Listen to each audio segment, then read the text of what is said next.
Assalamualaikum warahmatullahi wabarakatuh.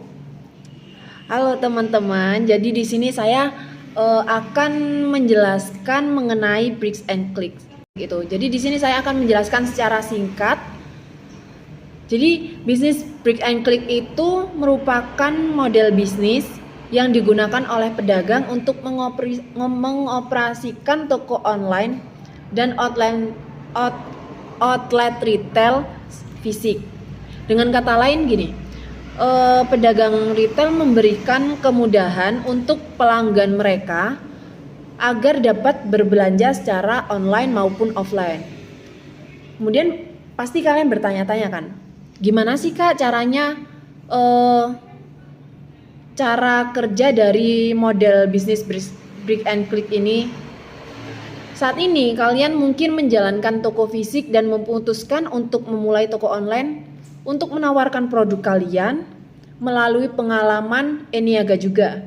Di sisi lain, saat ini kalian mungkin menjalankan bisnis e-niaga yang sukses dan memutuskan untuk membuka etalase untuk menghadirkan produk kalian kepada pelanggan secara langsung. Oleh karena itu, jika berkaitan dengan hal itu, penerapan model brick and click ini memungkinkan akan unik untuk bisnis spesifik kalian.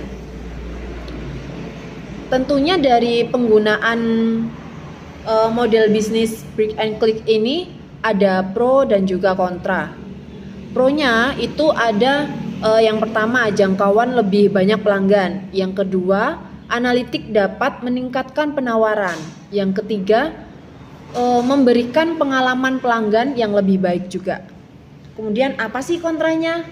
Nah, kontranya ada 3. Yang pertama, itu berpotensi menjadi penghalang biaya. Yang kedua, dilengkapi dengan kurva belajar. Yang ketiga, peningkatan investasi waktu. Selanjutnya, di sini aku akan sedikit berbagi mengenai beberapa tips untuk menyukseskan model bisnis brick and click ini.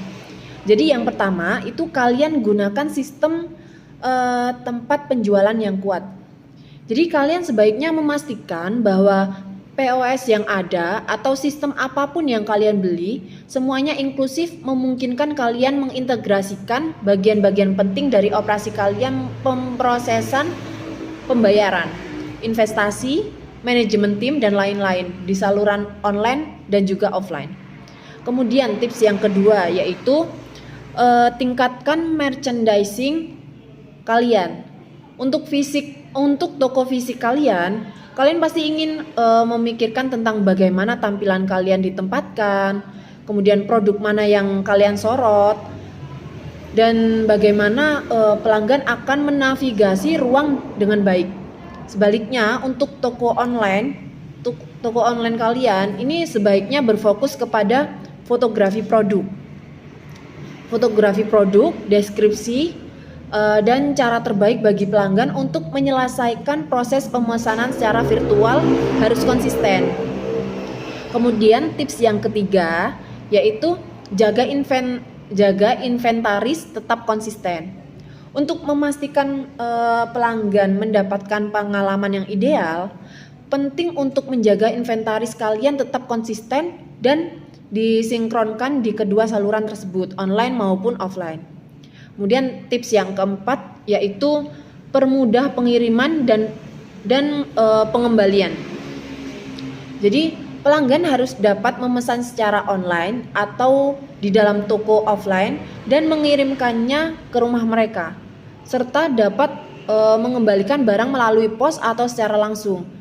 Jadi pastikan juga kalian tuh memilih penyedia pengiriman yang tepat yang dapat membuat prosesnya sesederhana mungkin dan semurah-murahnya untuk pelanggan kalian, untuk kalian dan juga pelanggan kalian lebih tepatnya. Untuk tips yang terakhir, yang kelima, yaitu jangan pernah lewatkan pengoptimalan seluler. Jika kalian menambahkan cabang e-niaga ke lokasi retail fisik, kalian sebaiknya memastikan situs web dan proses keranjang belanja yang kalian buat ramah seluler. Pelanggan seharusnya dapat dengan mudah menjelajahi toko online kalian dan menyelesaikan pesanan menggunakan perangkat seluler mereka, baik tablet maupun ponsel cerdas.